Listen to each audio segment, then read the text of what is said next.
ஆனா தெரியல அதே யூனிஃபார்ம் தான் RSS அவருக்கு தெரியல. இவங்களுக்கு முன்னாடியே 75-80 வருஷத்துக்கு கிட்டத்தட்ட 100 வருஷத்துக்கு மேல RSS யூனிஃபார்ம் போட்டுருச்சுங்கிறது நம்ம ப்ரோவுக்கு தெரியாது. அப்ப என்ன அர்த்தம்? நம்ம ப்ரோ போட்ட யூனிஃபார்ம் என்ன uniform? RSS uniform. White and காக்கிங்கிறது RSS யூனிஃபார்ம், இவர் யூனிஃபார்ம் கிடையாது. கேட்கறது ஆதரவு, அதாவது கிட்டத்தட்ட பிச்சை. எப்படி கேட்கறாங்க பிசி கேட்டா? நேரில் போகக்கூடாது. தலித் கட்சியை நீங்க நேரில் போய் பார்க்கவே கூடாது. வாட்ஸ்அப் மெசேஜ் அனுப்புறாங்க. எப்படி ஆதரவு கேட்கற லட்சணம் வாட்ஸ்அப் மெசேஜ். இதுதான் நவீன தீண்டாமை. ஓட்டு போட்ட மக்களுக்கு நன்றி சொல்றது 2 நாள் கழிச்சு தான் சொல்றாங்க. இவ்வளவு கேவலமா ஒரு மக்களை நடத்தி மக்கள் அவர்களுக்கு வாக்களித்தார்கள் என்றால் காட் சேவ் யூ. ஓட்டு முடிச்சிட்டீங்க, இனிமேல் தான் அனுபவிக்கணும். பிரதம மந்திரி, எனக்கு நரேந்திர மோடி மேல 1000 விஷயங்கள் உண்டு, ஆனாலும் அவர் முதுகுக்கு பின்னால் என்ன குத்துனாலும் முதல்ல வந்து வரவேற்று சொல்லிடுவார். பிரதம மந்திரி பதில் கொடுத்து கூட அடுத்த நாள் தான் அவர் பதில் கொடுத்து தான் சொல்றாங்க. இவர் எப்படி? தம்பி தங்கைகளுக்கு யாரு 53 வயசான உனக்கு 15 வயசுக்காரங்க 17 பரீட்சை எழுதி 17 வயசுக்காரங்க தம்பியா? உங்க பையனுக்கே அவன் தம்பி கிடையாது. உங்க பையனுக்கே 25 வயசு தாண்டிருச்சு. 8 வயசு கேப்ல நீங்க யாருக்கும் தம்பி தங்கைகள் கிடையாது. அப்ப டியூப்ளிசிட்டி, பொய் பொய் புரட்டு.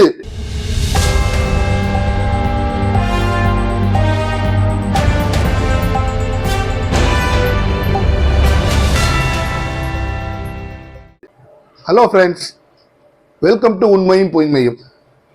நம்ம சேனல்ல வர எல்லா வீடியோக்களும் தொடர்ந்து பார்க்க நம்ம சேனலை சப்ஸ்கிரைப் பண்ணி பெல் பட்டனை பிரஸ் பண்ணிக்கங்க. தவேகா தலைவர் விஜய் தான் கட்சி தொடங்கினது முதல்ல இருந்து இன்ன வரைக்கும் அவர் இவ்வளவு உழைச்சிருக்க மாட்டாரு. அவ்வளவு உழைச்சு கஷ்டப்பட்டு தன்னோட இலக்கான சிஎம் சீட் அடைகிறதுக்கு உள்ள ஆதரவை திரட்டிட்டார். இப்போ பின்புலத்தை நம்ம பார்க்கணும் இல்லையா? திரட்டி இன்றைக்கு கவர்னருக்கு லெட்டர் கொடுத்துட்டார். அப்ப முதல்ல தாவேகா ஜெயிக்குது. ஜெயிச்ச உடனே தலைவருக்கு வந்து 108 சீட்டு கிடைச்சதுன்னு தலைவர் வழக்கம் போல் நினைச்சிட்டாரு. எல்லாரும் கரூர்ல இறந்தவங்க நம்மளை வந்து பார்க்க மாதிரி கவர்னர் நம்மகிட்ட வந்து தான் பார்ப்பாங்க. கவர்னர் ப்ரோ வந்து நம்மகிட்ட சப்போர்ட் வாங்கிட்டு போறோம்னா இல்லைன்னா அப்படி நடக்காதுன்னு நம்ம தானே கவர்னரை பார்க்க போகணும் அப்படின்னு. அப்படியா அப்படின்னு சொல்லி அதுக்கப்புறம் கவர்னர் பார்க்க கிளம்பி போறாரு. போனவருக்கு ஒரே ஆச்சரியம், அங்க பார்த்தா கவர்னர் ப்ரோவும் அவங்க ட்ரெஸ் கோட்லயே நிக்கிறாரு.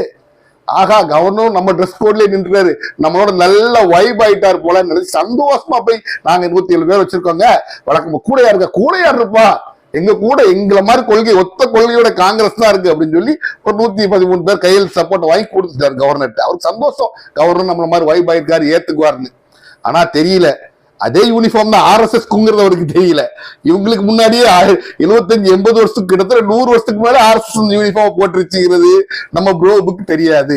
அப்ப என்ன அர்த்தம்? நம்ம ப்ரோ போட்ட யூனிஃபார்ம் என்ன uniform? RSS uniform. White and காக்கிங்கிறது RSS யூனிஃபார்ம், இவர் யூனிஃபார்ம் கிடையாது.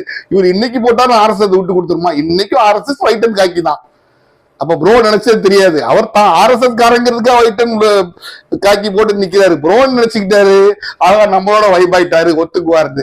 அங்க வச்சாரு பாருங்க, அந்த ஒரிஜினல் ஒயிட் அண்ட் காக்கி அவர் காமிச்சாரு. தம்பி 100 தர முடியாதுப்பா, இதெல்லாம் உனக்கு கொடுக்க முடியாது, ரொம்ப பெரிய விஷயம், 118 பேர்ட்ட உள்ள கையெழுத்தை வாங்கிக்குவான்னு சொல்லி திருப்பி அனுப்பிட்டாரு.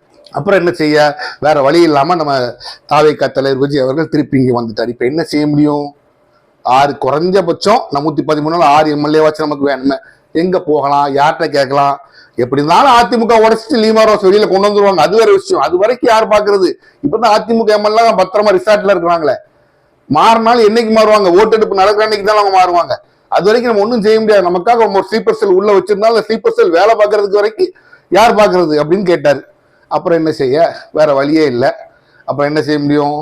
ஸ்டாலின் தெளிவா சொல்லிட்டாரு, அப்போ மக்கள்ல வந்து அவருக்கு 107 சீட்டு கொடுத்துங்க, அவர் ஆட்சி அமைக்க விடுங்கன்னு சொல்லிட்டாரு. அப்போ சரி, இந்த பக்கம் கொஞ்சம் லூஸ் ஆகுதுன்னு சொல்லி நேரா போய் அவர் அங்கிருந்து ஆதரவு திரட்டலாம். ஏன்னா காங்கிரஸ் வந்துருச்சு. காங்கிரஸ் வந்ததுனால இங்க தமிழ்நாட்டில் நீங்க ஒரு ஆணியும் கொடுக்க முடியாது. எவனும் காங்கிரஸ் நகர்ந்துருச்சுங்கிறதுனால எவனும் நகர மாட்டான். காங்கிரஸ் நகர்ந்துருச்சு அப்படின்னா அந்த பக்கம் எது நகரம் தான் இருப்பானே தவிர தமிழ்நாட்டுல காங்கிரஸோட நகர்வால எந்த வித்தியாசமும் ஏற்பட போறது இல்லை. அப்போ வேற வழியே இல்லை, யார்கிட்ட கேட்கறது? மதவாத சக்திகளுக்கு எதுவாக நம்ம இருக்கிறதுனால நம்ம விசியை கேட்டு கம்யூனிஸ்ட் ஆதரவு கேட்போம் அப்படின்னாங்க. ஆனா அவங்க காங்கிரஸ் மாதிரி கிடையாது. ஸ்டாலின் அவர்களை போய் பாக்குறாங்க. இப்போ ஸ்டாலின் அவர் என்ன சொல்றாரு? என்னதான் இருந்தாலும் மேண்டேட் அவருக்கு தான்ப்பா இருக்கு, அவரை ஃபார்ம் பண்ண விடுறதா சரி, நீங்க ஆதரவு கொடுங்கிற மாதிரி ஸ்டாலின் பேசுறாரு. IUML, இந்தியன் யூனியன் முஸ்லீம் லீக், திமுக காலத்துல இருந்தே இருக்கிற ஒரு கட்சி. அந்த கட்சிகிட்ட போய் ஆதரவு கேட்கும்போது ஒரே வார்த்தை அவங்க சொல்லி முடிச்சிட்டாங்க. அதுதான் விசுவாசம், அதுதான் நியாயம். கூட்டணி தலைமைக்கும் கூட்டணியும் கொடுக்குற மரியாதை. ஸ்டாலின் என்ன சொல்றாரோ அதுபடிதான் எனக்கு செய்வோம்னு சொல்லிட்டாங்க. அப்ப 6 சீட் வேணுமே, என்ன செய்யறது? வேற வழியே இல்லை. நம்ம வந்து நம்ம வந்து கம்யூனிஸ்டுகள்ட்டி விசி கேட்டு தான் ஆகணும், வேற வழி இல்லை. ஏன்னா அங்க இருந்து பாமக வரமாட்டாரு. பாமக ராஜ்யசபா எம்பி ஆக்குனது அதிமுக மட்டும் இல்லை, அவருக்கு என்றைக்குமே யூனியன் மினிஸ்டரான ஒரு ஆசை இருக்கு. அந்த கனவை நிறைவேற்ற வேண்டும் என்றால் அவர் நிச்சயமா பாஜக இருந்து தான் அவருக்கு அந்த கனவை நிறைவேற்ற முடியும். மீதி இருக்கிறது ஒரே ஒரு ஆள், ஒரே ஒரு குருக்கள். அவர் யாரு? அமமுக ஒரு சீட்டு. அதை வேண்டாம் நீங்க பிரிச்சுக்கலாம், ஒரு பெரிய பலன் வரப்போறது கிடையாது.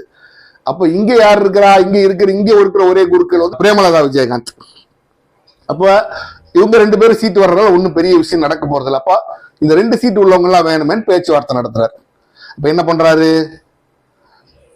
அதுதான் நீங்க வந்து ஸ்டாலின் அவர்கள் பிளாஸ்டிக் சேர் போட்டு உட்கார வச்சாருன்னு அப்படியே குதிச்சாங்க ஷெட்யூல் காஸ்ட் மக்கள்லாம்.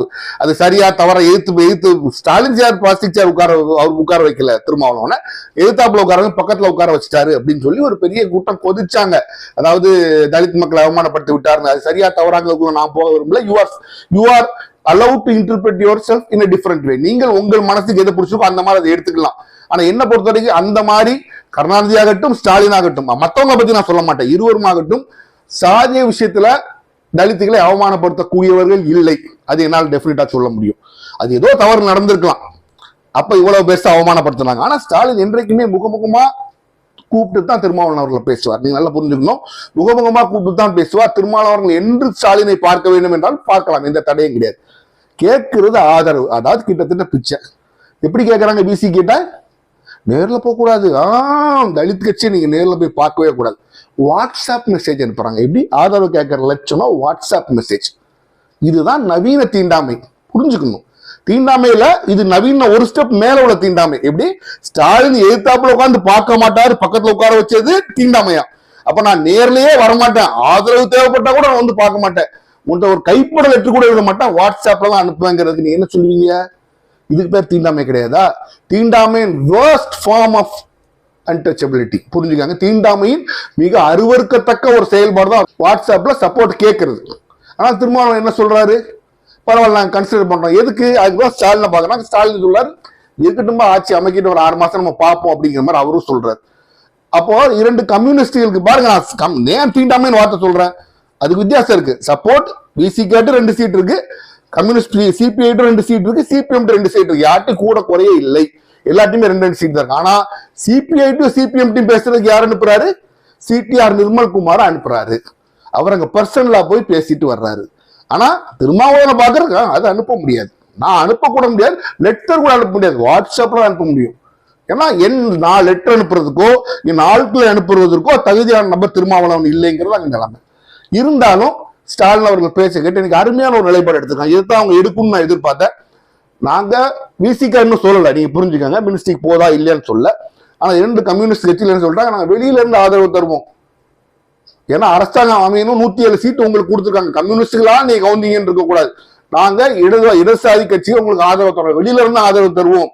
ஆனால் தமிழக நலன் சார்ந்த விஷயங்களில் திமுக எடுக்கிற நிலைப்பாடு அவங்களோட தான் நிற்போங்கிற தெளிவா சொல்லிட்டாங்க. அப்ப கூட்டணியிலோட நாங்க சேரல, வெளியில இருந்து ஆதரவு மட்டும்தான், இந்த அரசாங்கம் அமைக்க ஆதரவு மட்டும் தருவோம் தெளிவா 2 கம்யூனிஸ்ட் சொல்லிட்டாங்க. விசிக என்ன சொல்ல போகுதுங்கிற நமக்கு தெரியல. விசிகாவும் அதே நிலைமை தான், பொதுவா இவங்க எடுக்கிற நிலைமை தான் அவங்க எடுப்பாங்க. வேண்டா யாருக்காச்சும் ஆசிரியர் ஒரு மினிஸ்ட்ரி தரன்னு உள்ள போகலாம். அப்ப ஸ்டாலின் மேல் நீங்க சொல்ற குற்றச்சாட்டை பல மடங்கு அதிகமா இவர் செஞ்சு காமிச்சிட்டாரு. நவீன தீண்டாமைன்னு உங்களுக்கு நான் சொல்லியிருக்கேன். சரி, இப்ப இந்த சப்போர்ட்டை இவங்க வாங்கி யாரால ஆட்சி அமைக்கிறாங்க? ஸ்டாலினால தான் ஆட்சி அமைக்கிறாங்க. எந்த ஒரு சூழ்நிலையிலையும் இவங்க ஆட்சி அமைக்க கூடாது, இந்த ஆட்சியை தடுக்கணும் அப்படின்னு ஒரு முயற்சி பண்ணவில்லை. இப்ப கண்டிப்பா அந்த ஆட்சியை பாஸ் பண்ணிடுவாங்க. இன்றைக்கு விஜய் அவர்கள் 4 நாள்ல 3வது முறையா கவர்னரை போய் பார்க்க போறாரு. எப்படி 4 நாள்ல 3வது முறையா கவர்னரை போய் பார்க்க போறாரு. ஆனா பிரச்சாரம் 30 நாள்ல 14 இடங்கள்ல தான் பண்ணார். கரூர்ல செத்து போனவங்களை 4 நாள்ல இன்ன வரைக்கும் அவர் போய் பார்க்கல. அப்போ தனக்கு தேவை என்றால் அவர் போய் பார்க்கிறாரு, ஒருவேளை தேவையில்லைன்னு நினைச்சிட்டாராங்கிற ஒரு கேள்வி பெறத்தான் செய்யுது. இப்ப இவருக்கு ஆதரவு கேட்க போறாரு, எல்லாம் பண்றாரு. அப்ப ஏன் கூட்டம் வரல? நிறைய கேள்விகள் இருக்கு, மக்கள் யோசிக்கணும். ஆனா ஸ்டாலின் தன்னோட அரசியல் முதிர்ச்சியை காமித்து விட்டார். தோந்த அன்னைக்கே வந்து மக்களுக்கு நன்றி சொல்லிட்டாரு. அடுத்த நாள் போய் தொகுதியை பார்த்துட்டாரு. இவரு மக்களுக்கு நன்றி சொல்றதுக்கே 2 நாள் கழிச்சு தான் சொல்றாரு. ஓட்டு போட்ட மக்களுக்கு நன்றி சொல்றது 2 நாள் கழிச்சு தான் சொல்றாங்க. இவ்வளவு கேவலமா ஒரு மக்களை நடத்தி மக்கள் அவர்களுக்கு வாக்களித்தார்கள் என்றால் காட் சேவ் யூ. போட்டு முடிச்சிட்டீங்க, இனிமேல் தான் அனுபவிக்கணும். பிரதம மந்திரி, எனக்கு நரேந்திர மோடி மேல 1000 விஷயங்கள் உண்டு, ஆனாலும் அவர் முதுகுக்கு பின்னால் என்ன குத்துனாலும் முதல்ல வந்து வரவேற்று சொல்லிடுவார். பிரதம மந்திரி பதில் கொடுத்து கூட அடுத்த நாள் தான் அவர் பதில் கொடுத்து தான் சொல்றாங்க. இது எங்க போய் முடியுது பாருங்க. கவர்னர் வயதில் கூடியவர், உங்களுக்கு பிடிக்கலாம் பிடிக்காம போகலாம், கவர்னர் ஆனால் வயதில் கூடியவர். நீங்க போனோன்னு என்ன செய்யணும்? நமக்கு சொல்லி கொடுத்துருக்க பண்பாடு, எனக்கெல்லாம் சொல்லி கொடுத்துருக்க பண்பாடுங்க. வயசுல முதிர்ந்தவங்களை பார்த்தாங்க நம்ம முதல்ல வணக்கம் சொல்லணும், அவங்க வணக்கம் சொல்லுவாங்க எதிர்பார்க்க கூடாது. நடந்தது என்ன? நீங்களே காணொலியை பாருங்க, உங்களுக்கு தெரியும். நீங்களே காணொலியை பாருங்கள், தெரியும். கருணாநிதியாக இருக்கட்டும், ஜெயலலிதா அம்மையார் இருக்கட்டும், எல்லாரும் வணக்கம் போடுவாங்க. அவன் சோட்டு முடிச்சதுக்கு அப்புறம் தான் நான் வெயிட் பண்ணி வணக்கம் போடுவோம்னு சொல்றது இவ்வளவு சிறிய வயதில் ஒரு அகம்பாவமான விஷயம். இன்னொன்னு, இந்த தாவேக்காவை பத்தி நீங்க ஏதாச்சும் ஒரு வீடியோ, கொள்கை வீடியோ போட்டீங்கன்னா திட்டவார்த்தை போட்டு பேசுறது, இந்த பிம்பங்கிற எப்படி கொண்டு வராங்கன்னு உங்களுக்கு சொல்றேன். இன்னைக்கு 12th பசங்க பாஸ் பண்ணி மார்க் ஷீட் வருது, எல்லாரும் பாராட்டுறாங்க. ஸ்டாலின் மாணவ மணிகளே அப்படின்னு பாராட்டுற, எடப்பாடியார மாணவ மணிகளேன்னு பாராட்டுற. இவர் எப்படி தம்பி தங்கைகளுக்கு? யாரு 53 வயசான உனக்கு 15 வயசுக்காரங்க, 17 பரிச்சை எழுதி 17 வயசுக்காரங்க தம்பியா? உங்க பையனுக்கே அவன் தம்பி கிடையாது. உங்க பையனுக்கே 25 வயசு தாண்டிருச்சு. 8 வயசு கேப்ல நீங்க யாருக்கும் தம்பி தங்கைகள் கிடையாது. அப்ப டியூப்ளிசிட்டி, பொய் பொய் புரட்டு, ஒரு ஃபால்ஸ் இமேஜ் எப்படி நீ கிரியேட் பண்றீங்க? விஜய் அண்ணா, விஜய் அண்ணா. எப்படி உங்களுக்கு அண்ணா? உங்களுக்கு எப்படியா விஜய் அண்ணா? உங்களுக்கு விஜய் எப்படி அண்ணாவாக முடியும்? அப்ப தன்மை என்று ஒன்று வேண்டும். உங்க கட்சி அட்வொகேட் இருக்கிற நெல்சன் அவர்கள், அவர் ராஜாபாரன் தாக்குனார் பார்த்தீங்கன்னா வீடியோ போட்டீங்க. என்ன சொல்றாரு உங்க கட்சியோட நெல்சன் அவர்கள்? யோசிச்சு பாருங்க. நான் சொல்ல, உங்க கட்சிக்கு சப்போர்ட் பண்ணி வீடியோ போறவர் தான். டேய், திமுக காரணத்தை இது பண்ணி 1000 வீடியோ போட்டேன், ஒருத்தம் கூட வரவில்லை. புரிஞ்சுக்கணும். அதுதான் அரசியல், தன்மை, நாகரிகம். அதுதான் திமுக, அதுதான் அதிமுக. நீங்க அது கிடையாது. திமுக காரணம் என்ன வேணாலும் நீங்க திட்டி வீடியோ போடலாம், நானும் போட்டிருக்கேன். அந்த வீடியோ பார்த்து ஒருத்தவங்க டேய் போடா வந்து பாடுறா போடா அந்த இது கெட்ட வார்த்தை போட்டு பேச, கெட்ட வார்த்தை நானும் பேசலாம், நீங்களும் பேசலாம். ஆனா பண்ணி சேர்த்துல பொருளுங்கிறதுக்காக நம்ம மேல சேர்த்த வாரி இறச்சிங்க, நம்மளும் சேர்த்துக்குள்ள இறங்கி பண்ணி ஒரு சண்டை போடக்கூடாது. ஏன்னா நம்ம வளர்ந்துட்டோம், நம்ம ஒரு நாகரிகம், ஒரு கலாச்சாரத்தோடு இருக்கிறோம். பண்ணி நம்ம மேல சேர்த்த வாரி இறக்கிறதுக்கு அந்த சேர்த்துக்குள்ள இறங்கி இந்த பண்ணியோட நம்ம சண்டை போட முடியுமா? நம்ம என்ன செய்யணும்? அதை விட்டு ஒதுங்கி தான் போகணும். அதைத்தான் எல்லாரும் செய்யறாங்க. செய்யறவங்கலாம் கோல நீங்கெல்லாம் மாவீரன் அப்படின்னு நினைச்சுக்காதீங்க. இன்றைக்கும் 65% Tamil Nadu voters have rejected you. You have been rejected by 65% of voters of Tamil Nadu. Those people who vote, please make sure that those people who voted for you don't regret that. உங்களை 65% வாக்காளர்கள் உங்களை புறக்கணித்திருக்கிறார்கள். 35% ஓட்டு போட்டிருக்கான், அவன் ஏன்டா இவனுக்கு ஓட்டு போட்டான்னு ஃபீல் பண்ற மாதிரி வைக்காதீங்க. அடுத்தவனை கேவலமா பேசுறது, அது உங்களுக்கும் நாத்தாகவும் அந்த கல்ச்சர் உண்டு. அது உங்க 2 பேருமே ஃபைட் பண்ணிக்கங்க. வர்றவங்க அப்படி இப்படி கெட்ட வார்த்தை போட்டு பேசுறது, மயிறு மண்ணாங்கட்டின்னு பேசுறது, இதெல்லாம் தகுந்த விஷயங்கள் கிடையாது. அரசியல் ஒரு பக்குவம் வேண்டும். அண்ணா வழி வந்தவர்கள், பெரியார் வழி வந்தவர்கள், உங்களுக்குள்ள நீ யாரும் சண்டை போட்டுக்கலாம். நீ ரூம்ல போட்டு உங்க கட்சிக்காரன் கெட்ட வார்த்தை போட்டு அது வேற விஷயம். பொதுவில் வந்து பேசும்போது ஒரு நாகரிகம் வேண்டும். அந்த நாகரிகம் உங்களுக்கு இல்லை அப்படின்னா அந்த ரேஞ்சில் உங்க அரசியல் நாங்க வைத்து பார்க்க முடியும். அப்ப நாகரிகம் உள்ளவர்களுக்கு உங்க அரசியல் பிடிக்கத்தான் செய்யாது. அது காரணம் அவர்கள் கிடையாது, நீங்களும் உங்க தொண்டர்களும் நடந்துக்கிற விஷயத்துலதான் இருக்கு. இன்னைக்கு போறீங்க, உங்களுக்கு தேவைன்னா கால் வலிக்க 3 தடவை போய் பாக்குறீங்க கவர்னரை. இதை தொடர்ந்து செய்யுங்க. எதான் சொல்றோம், தொடர்ந்து செய்யுங்க. உங்களுக்கு ஆதரவு கொடுத்து என்ன நம்பிக்கையில கொடுத்துருக்காங்க அப்படின்னா தமிழக நலன்களை காப்பீர்கள் என்று ஃபர்ஸ்ட் ஆப் உங்களுக்கு வருது. மும்மொழி கொள்கை, நீங்க என்ன செய்ய போறீங்கன்னு பார்ப்போம். உங்க கூட மடியில ஒரு பாம்பு வச்சிருக்கீங்க பாருங்க காங்கிரஸ், அதை நம்பி எதுவும் தயவு செய்து செய்யாதீங்க. உங்களுக்கு கொடுக்க அட்வைஸ் தான். அதை நம்பி நீங்க எதுவும் செய்யாதீங்க. தேரை இழுத்து தெருல விட்டுருவான். ஸ்டாலின் அவர்கள் காங்கிரஸ் கூட கூட்டணியில் இருந்தாலும் காங்கிரஸ் எங்க வைக்கணுமோ அங்க வச்சிருந்தாரு. அதை நீங்களும் செஞ்சீங்கன்னா உங்க ஆட்சி நல்லா இருக்கும். நீங்க ஆட்சி நல்லா நடத்தக்கூடாது நாங்க விரும்பல. நீங்க தயவு செய்து நல்லாட்சி நடத்தணும். ஏன்னா you have been given the mantle at historic time in Tamil Nadu history. புரிஞ்சுக்கங்க, ஒரு வரலாற்றில் முக்கியமான ஒரு தருணத்துல உங்களுக்கு தமிழக மக்கள் அந்த செங்கோலை உங்கள் கையில் கொடுத்திருக்கிறார்கள். தயவு செய்து அதை காப்பாற்றி நடத்துங்க. மும்மொழி கொள்கையில தயவு செய்து கையெழுத்து போடாதீங்க. தமிழக உரிமைகளை அடகமான வைக்க விடாதீர்கள். போராடுங்க. நீங்க ஜெயிச்சாலும் தோத்தாலும் போராடுங்க. அன்றைக்கு நாங்க அந்த விஷயத்துல உங்க கூட நாங்க நிற்போம். முத்துவேல் கருணாநிதி ஸ்டாலினும் உங்கள் கூட நிற்பார். ஏன் எடப்பாடி பழனிசாமி கூட உங்க கூட நிற்பார். நீங்க தாராளமாக போராடலாம். கையெழுத்து மட்டும் தயவு செய்து போட்டுறாதீங்க. இது ஒரு ரெக்வஸ்ட். நமக்குள்ள 1000 வித்தியாசங்கள் இருக்கலாம், ஆனா நாம் அனைவரும் இந்த மாநிலத்தை சேர்ந்தவர்கள். தயவு செய்து கையெழுத்து போடாதீங்க. முதல்ல உங்க தொண்டர்களுக்கு அடுத்தவங்களை மரியாதையோட பேச கத்துக் கொடுங்க. எங்க தலைவனை போலியோ அவ்வளி தொண்டர்னு சொல்ற மாதிரி நடந்துக்கிறாதீங்க. கிரிட்டிசிசம் வரும். Criticism is part and parcel of democracy. உங்களுக்கு அது பிடிக்கவில்லை என்றால், கிரிட்டிசிசம் பிடிக்கல அப்படின்னா நீங்க அரசியல் விட்டு விலகி தான் ஆகணும். கருணாநிதி கிரிட்டிசைஸ் பண்ணாங்க, அண்ணா இவங்களுக்கு எல்லாம் பெரியாரே கிரிட்டிசைஸ் பண்ணாங்க, பெருந்தலைவர் காமராஜர் கிரிட்டிசைஸ் பண்ணிருக்காங்க, ஐயா கக்கனை கிரிட்டிசைஸ் பண்ணிருக்காங்க, அவங்க எல்லாம் தூக்கி துரத்தி அடிச்சாங்க. மரியாதையும் மாண்பும் இருப்பவர்கள் தான் அரசியலுக்கு தகுதியானவர்கள். அப்படி இருப்பவர்களால் நடத்தப்படுவதும் அப்படி இருக்கிற தொண்டர்களால் ஆன கட்சியும் தான் நாட்டை ஆள தகுதி உள்ள கட்சி. நீங்க எப்படி இருக்கீங்கன்னு எனக்கு தெரியாது. ஆனா உங்க தொண்டர்களுக்கு மாண்பையும் மரியாதையும் தயவு செய்து கற்றுக் கொடுங்க. இல்லைன்னா அவர்களாலே உங்க பெயர் கெட்டு போய்விடும். மீண்டும் சந்திப்போம்.